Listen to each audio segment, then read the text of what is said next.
Hey guys, welcome back to 94.7 Hits FM Future Hits. I am here with our Future Hits artist for October, the band Kurt Reston. How are you guys? Good, we're good. Excited to be here. So many people. I'm so not used to having more than one person to speak to. Okay, this is going to be an adjustment, but thank you guys for coming. It's so nice to have you guys here. Great to be Before we start off, it's nice meeting you too. Oh my gosh, this is going to be so cool. Voices from everywhere. Before we start off, just introduce your guys a little bit so everyone knows a little bit who you are. Yeah, well, I'm Kurt. I sing and play guitar in the band. My name is Matt, and I play drums. I'm Alex. I play lead guitars. And I'm Peter. I play the bass. Awesome. Well, it's nice to meet all you guys, and nice welcome. Welcome Thank to you. our Thanks for having us. studio. I'm so excited. So obviously we're going to get into your music, a little bit about you guys. I want to make sure that our listeners can learn a little bit about you and they can explore your music a little bit more. So let's start off kind of from the beginning. What brought you guys together? So it kind of started off as a solo project, actually. And I was recording this album like 2 years ago in 2018. Okay. And I did a full record of it and just didn't love it. So I kind of scrapped it and put it on the back burner a bit. And we started, I started getting a show, asked to play a show, and I needed a band. So I put an ad out, and Alex and I have been playing we had a band back when we were 16 called A2K, and that's, if you want to look them up, they're on there. They're on Spotify and Apple Music, but You I heard don't know. that, guys? Look it up. Yeah, look it up. So we've been playing forever together, and so right away was the first guy that came into my mind for guitar. And then Matt was just a friend, and we've had a little project going too for a while, and he's also a producer, and he produced the whole record, so... Okay, At his studio, Avebury Studios in the West Island, St. John's, if anyone's interested. And then I put an ad out, and then Peter and I, we worked at a camp together, and he messaged me within 2 minutes of the ad going up, and he said, "Hey, I'm down to play bass." So we all got together, jammed, sounded pretty good. It's for Canadian Music Week, eh? Yeah, for Canadian Yeah. Music Week in Oh, wow. Toronto, we played it. That was our first gig together, Oh, nice. and it was so much fun. As soon as we did that, we were like, "Let's go on tour." Let's just do This it. is amazing. Like, we're staying in Toronto for 2 days, and we're walking around, and I could do this with you guys for like 3 months, 4 months. Why not? Yeah. And yeah, from there we decided just let's re-record the songs at Matt's studio, do it, take our time and just do it right. And it's just been such an amazing process working with these guys, and like couldn't have done it without them, really. Everyone added their own flavor, their own taste to the record, and yeah, it just came out exactly how we wanted it. Yeah. Oh, that's awesome. That's so great to hear. Like that it was so just a natural kind of coming together of people. Yeah. It's very authentic. It's a great story. No, yeah. exactly. Because especially like in the age of social media and the modern ages, it's always just like people being like pushed together Yeah. on certain unnamed reality singing competition shows. And it's nice when it's people that actually enjoy working together and just kind of like found each other randomly enough as exactly. it can be, And just friends, like actual friends getting together Yeah. and making a band and making music. It's as old school as it gets. Exactly. honestly. Yeah, no, Well put. exactly. Oh, that's nice to hear. That's why I was curious, because I felt like that's what it was kind of gonna be, and it would be this genuine, because I can hear it a little bit in the music. Love the album, by the way. Thank you so much. Thank you. It was So do we. honestly like, well, I'm sure. I'm glad. That's great to hear. I'm glad that you guys love it too. But it sounds complex, and I say complex just because I feel like there's some it couldn't have been one person. Like you can hear when it's a very simple idea that was kind of put on a track and communicated to the world, but this is very much a hodgepodge of a lot of different ideas and thoughts. So you can hear that in the music, and I think that's Yeah. great. It was very collaborative. Like Kurt had the songs to begin with, and then when he asked me to play drums on it, obviously it was like a hell yeah. It was the songs were fast and fun. And then when we recorded it, I added my own flavors, which For kind sure. of changed up the bass parts, and then like Kurt and Alex added the guitars, and then layering all the harmonies and Yeah. everything. So And it was a everyone, big collaboration too, in the sense that when he was making up his drums, or I was making a bass track, or he was doing his guitar parts, we would all give input as well and be like, "Oh, I like this. Let's maybe do something else like that." And it was just it was a bunch of cooks in the kitchen in a very good way. yeah. For sure. Definitely Yeah. a team album Yeah, for okay, sure. And that's nice to hear, because I was kind of curious when you said that you had recorded all of this a couple years ago. I was curious to see how your music kind of affected, impacted, or meant something to the rest of you guys, and that's clearly what it was. You guys all put your own little stamp on it, you know, before putting it out. Yeah, exactly. And you could really tell, like, if you listen to the old recordings compared to the new recordings, you'll really hear. Yeah, it's like a totally different song, you know. Yeah. But yeah. For sure. That's awesome. No, that's awesome. I love that. So one thing I love about this show is Future Hits I'm talking about right now. We focus on Montreal artists, local artists. And I always love asking people, how has Montreal inspired you? Because what I love about Montreal, if I can just speak my mind for 2 seconds, is I find there's so much about it that everyone loves something different and everyone takes something different from it, because it's just this big mix of so many different things, and the same two people can have completely different experiences living here. So what has Montreal given you guys, and is there anything that you've put into your music through that? Oh yeah, absolutely. Well, for starters, our album cover is actually a picture taken at Jack Layton Park in Hudson, because Alex and I grew up there. And it's just like, I go back, I don't live there anymore, and I go back every week at least once, you know, just to walk around or go visit the park or visit friends. And it's just like, it's such a big part of my life. And that's where we, you know, started jamming, playing on the street there. Just, you know, we would do whatever we wanted, whatever we could there. And we'd jam at the park too, Jack Layton, with our acoustics and, you know, just messing around. But yeah, even our like single album covers or single song covers were pictures of the landscape, you know, of Montreal. And it's just like, I don't know, it's just, being from Montreal, it just feels so good. Yeah, such a great city to be from. Very diverse. Proud to be from Montreal. Yeah, people, you know, absolutely. And if you look at, like you said, if you look at both singles in the background, it's like the landscape of Montreal, and obviously they're edited like pretty they're edited pretty good, but they look very nice though. But thank you. Enough that I didn't click that they were pictures from Montreal. Yeah. But for me, it was starting up like with A2K and playing all the like little venues downtown. There's so many of them, you know, and that really like I don't know, it started us with music, you know. And it was like our first time playing real shows downtown and being like a real band, you know, and playing. We were just some 17, 16, 18-year-olds, three dudes going down, it's playing cool our that music. Montreal gives you the opportunity to do that. Like even if you're nobody, there's venues that are giving me like, sure, come play. You know? For sure. Even if you're not getting paid a lot. So that's what Montreal. And everyone's so nice too. Like every venue we've played, everyone who's like hosted us has just been so nice. You know, giving us whatever drinks, food, even sometimes. They'll be like, "Here, you want a pizza? Here's some spaghetti." We're like, "Thank you so much. We're gonna throw up on stage." But it's so good. Like everyone's just been so nice. You know, it's such a Montrealer thing to do. Yeah, exactly. It's just like strangers on the street. You're just like, "Hey, what's up?" Literally, like everyone. Yeah. No, I love this city, and it's just so great.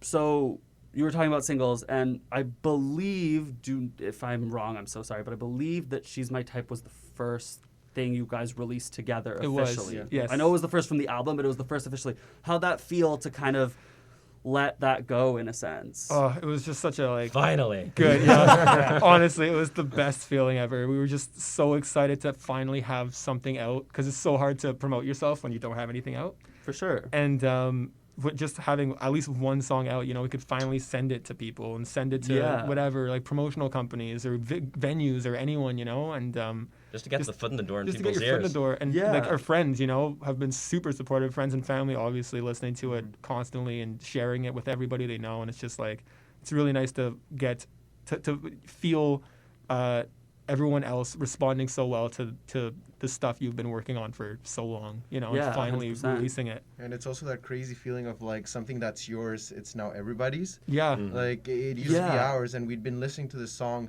for months before it released. It was mixed and everything. We've been listening to it on our private song we had. We'd been listening to it for months, and when it's that feeling that it's like it belongs to everybody now, and anybody can make of it what they want and find their own meaning for that song, I find that absolutely insane. Yeah. For sure. And that's why I said kind of like let it go, because you really are letting something go, because it can mean so many different things, and what you had intended could be something that people don't even realize in their listenings of it, right? So I always feel like it's letting a part of you go and letting the world experience it. Yeah, definitely. 100%. But it felt good to put it out, because we're proud of it. We're like, oh, for sure. We want people we're to super hear proud of it. Yeah, no, and it must have been awesome, like you were saying, to kind of have something to show for all your hard work? Because you guys know how hard you worked. I'm sure your friends and family know how hard you worked. But now you kind of have something to be like, look, I made this. Oh, many late nights. Yeah, many very late nights in the studio. But, totally worth it. But it all came together, and it all sounds great. Yeah, thank you. You were saying about like the nerves and everything of putting out the single. What was harder, the single or the album as a whole? To release? To like what? Not harder to release, but what did you guys feel the more impact or more stressed about? Because in my thought process, when you're releasing a single, it's all about that one song, and if people don't like that one song, it's like that one song. But when it's an album, yes, it's a bigger body of work, but it's also a little bit of something for everyone, maybe, or it kind of softens the blow of the one song coming. I don't know. What do you guys think? That's a really good question.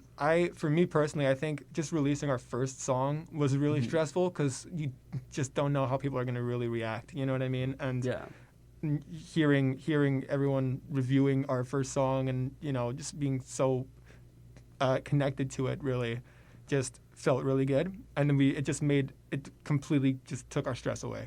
We were like, let's get this second single out as fast as we can, I think it was more stressful actually making it. Not that it's stressful. It's obviously fun and you get to be creative. Yeah. But we wanted to make sure it went in the right direction because the album is kind of like an echo of the 2000s, right? It's very nostalgic, and that's very much so. That's why I'm personally attached to it. It's we all grew up with like the All-American Rejects and Fall Out Boy, all Jimmy those Eat World. all those classic pop rock bands. Yeah. And we didn't want it to sound exactly like it because it's already been done.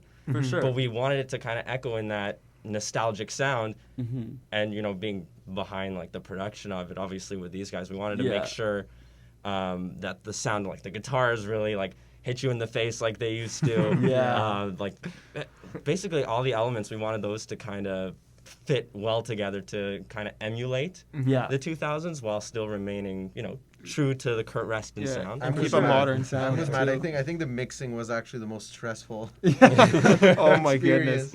Yeah, especially because also it's your first thing, right? It's our first record. So just when you're recording it and you're playing a part and you're like, I think that's a good take, and a couple of the guys are like, no, you could do it better, and you just keep going, and then in the back of your head, every take you're like, I could do it better, and you just spend forever doing just the same part, and you're like, oh no, is this good anymore? Like, does this sound good? Could be never ending. Should we just get rid of this? You don't know what's good or bad anymore. We had $1 for every time you heard the word again. Oh my goodness. One more time. One more time. I promised last time this time. And Alex coming to the studio too was hilarious because he'd come in and he'd just write 15 different guitar parts, and he'd be like, let's just record it and let's see. You never know. Like maybe we'll use it, maybe we won't, but let's just have it. I love that. Oh, that's awesome. Yeah. I'm curious for each of you, a question. What, all of us. What is your favorite, or what song means the most to you on the album, and a little bit of why? Oof, that's a really good question. I know. I'm sorry, man. I gotta think about this. I've thought about this for days. Kurt, you thought about this? All right. Which one means the most to me?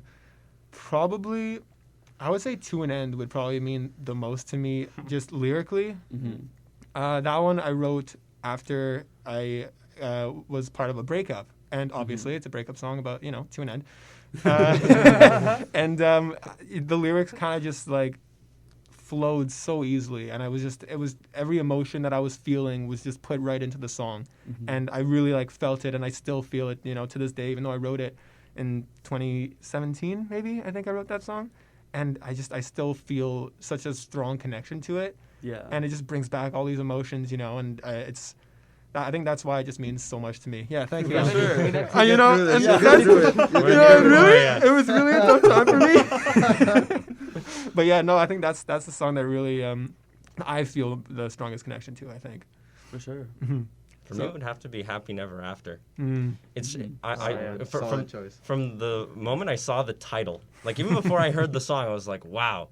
Like you're so used to hearing Happy Ever After, and just the end before the ever, I was like, wow. That's just so backwards. What's happening? Cool. But the whole vibe of the song, it's so up and down. It's kind of like a roller coaster. Like it starts off like double time, and then it kind of goes halftime in the chorus, and it's just very roller coaster like, and it kind of speaks to the song, like taking every step backwards, Happy Never After, like all these very contradicting lines. Yeah. it's something that people relate to when they're going through, like a breakup, as Kurt said, and it's just it kind of, the chaos of it kind of is very cohesive in a way. Yeah. Not to mention that it's fun to play. Oh, our favorite song. Playing that song live is so much fun. Yeah. I think whenever we play that song, that's when we know, like, okay, now the gig has started. Yeah. Yeah. If that song goes well, the whole show goes well. Exactly. Yeah. That's it. It sets the tone. Yeah, it really does. Alex? For me, I'd probably have to say More Than Who You Know. You're wrong. Because I'm joking. I'm joking. No, hey, this is my opinion. Well, this is the correct opinion. Why? It's just a song that I feel a lot when I play it live, and it was a cool experience in the studio because I came up with the parts basically right there, and literally. Yeah. and it was just like everything I was playing, all the boys were like, "Oh, that's sick, that's sick." You know? So it just like came together like really well, and there's like 2 really cool solos in the song, and I don't know, it's like a really good like classic rock song that kind of sets itself apart from the 2000 nostalgic vibe. Yeah, it really I would does. say. So that's why I like it a lot, but it just came together really well, and I like listening to it. It's a good one. Good answer, Yeah. Alex. Good answer. Thank you, Kurt. Well, your question's a bit double-edged because I have a favorite song and a song that means the most to me. Okay. So my favorite is the same as Alex, but I won't elaborate. The song that means the most to me, though, is Saw Her Standing There by Us, but it's a cover by the Beatles there. Okay. The thing is that the Beatles are my favorite band. I've had an obsession with the Beatles since I was probably in the womb. So these guys are just the ultimate musical experience for me ever. Yeah. And the fact that we got to cover that song while making it our own in a way that certain people to that song and they tell me, I didn't know it was a cover. Mm-hmm. Like they if somebody doesn't know the Beatles, they'll think it's one of our songs. Yeah. Just the fact that we made it our own, it's just so special to me because it's like an homage to the people that made me want to get into music in the first place. Yeah, it's a nice great sign of answer. respect while also, putting your own stamp on it. Mm-hmm. Yeah, and that song, playing that song live too. The first time we ever Insane. played it, we were like, That one we really came together, right? We could really do something with the audience here, and it was the first time we've ever actually done something with the audience. Yeah. And we like right after a solo, there's a breakdown, and we totally just broke it down to drums only, and we had the whole audience get down like on the ground. And there's a video of it. I think it's on Instagram. On our Instagram at Kurt Reston. That was in Toronto, right? Yeah, in Toronto.